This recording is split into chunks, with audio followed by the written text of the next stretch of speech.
Long story short, they're all fucked up. I'm trying to put all these... I don't want to explain this to other people. I don't need to explain it to myself. Working this through verbally will help me. I'm trying to put these all together in one big file, a series of big files. So what do you need to do? Since these aren't working,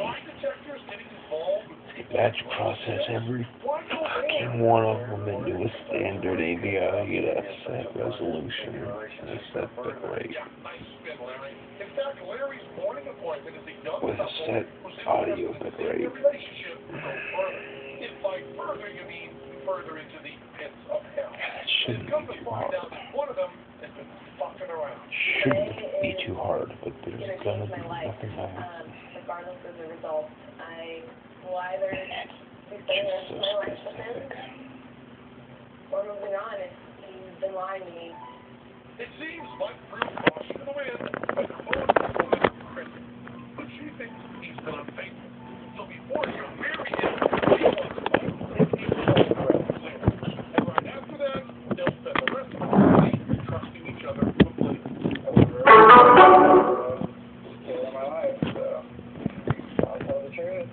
Rock and roll the rest of the time. Mike and Chrissy have a lot riding on this polygraph exam. Oh, you'll be fine. Not like it's based on a faulty premise or anything. The polygraph is it's based on a faulty premise. Oh.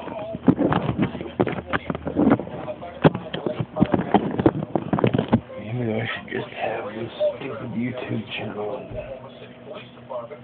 never do anything else with At the height of his career, he began to have serious misgivings about the accuracy of the polygraph. He saw the machine by innocent people as liars simply because they were nervous.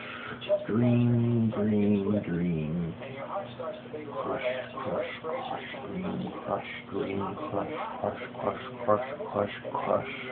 I wasn't even dreaming. Crush, crush, crush. It may mean you're enraged at having been asked a question. The polygraph is not a lie detector. It's a very crude reaction recording.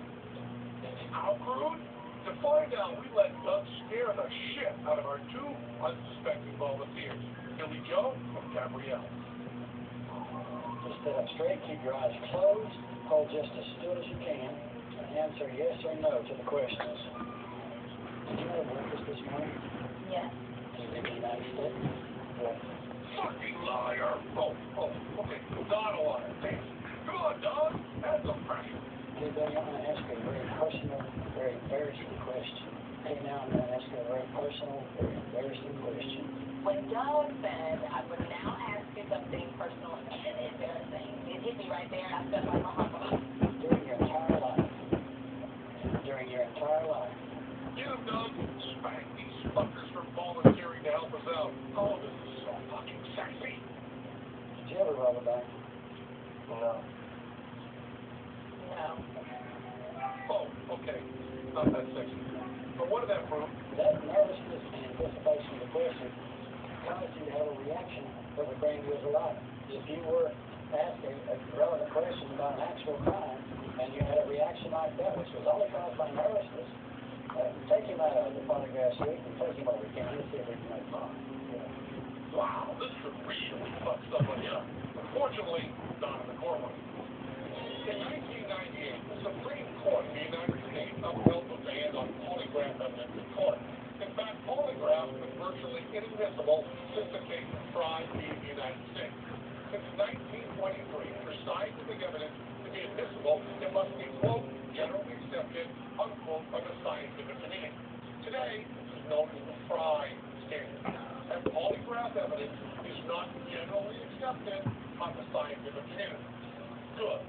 We always agree with everything the Supreme Court decides.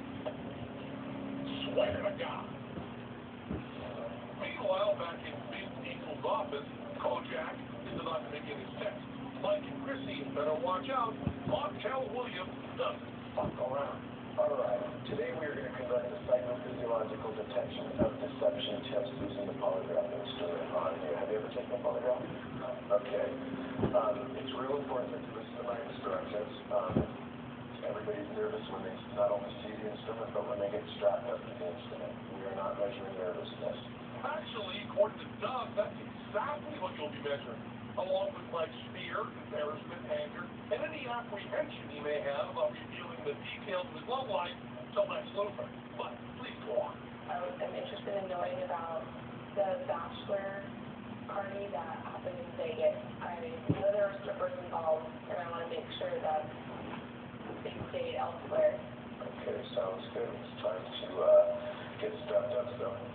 At this point, Michael, I'm going to ask you to come over here into this seat for me. It's not a intentional to be nervous.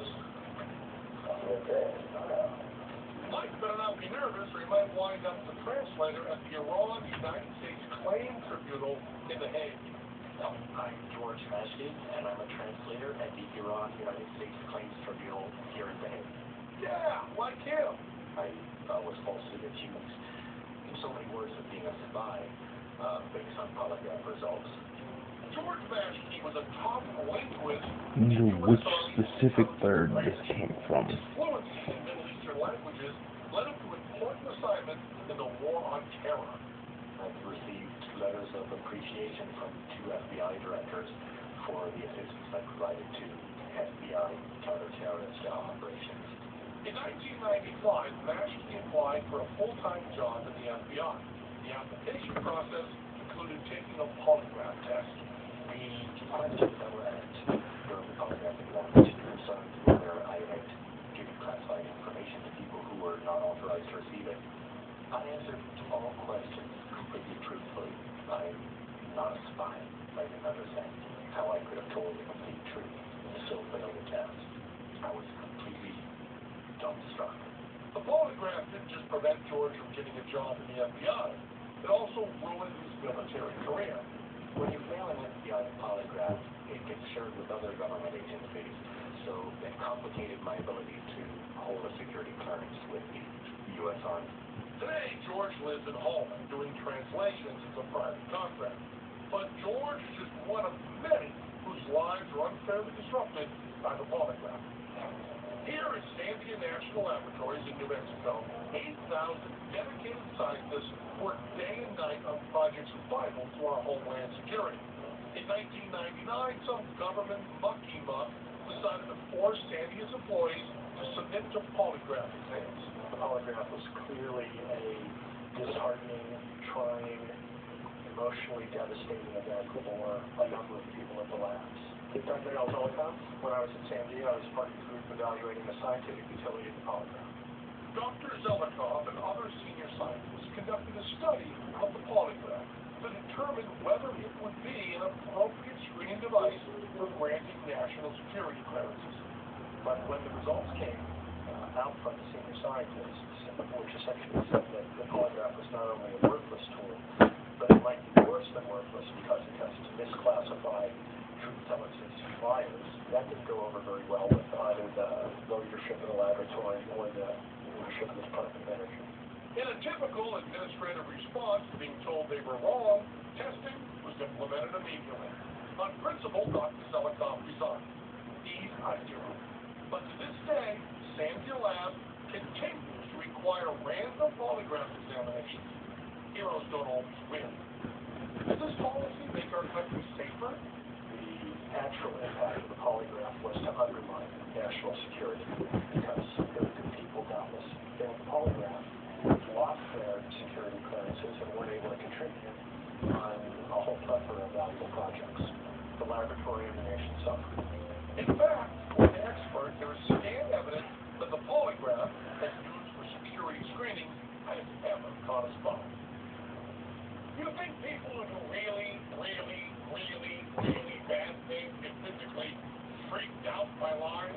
Olga James was a spy in the Soviet Union for 9 fucking years. He compromised at least 100 operations against 10 of our best sources executed. The CIA gave him a lie detector test and he passed it with flying colors. twice. Gary Ridgway, the Green River Killer, is now serving 48 consecutive life sentences.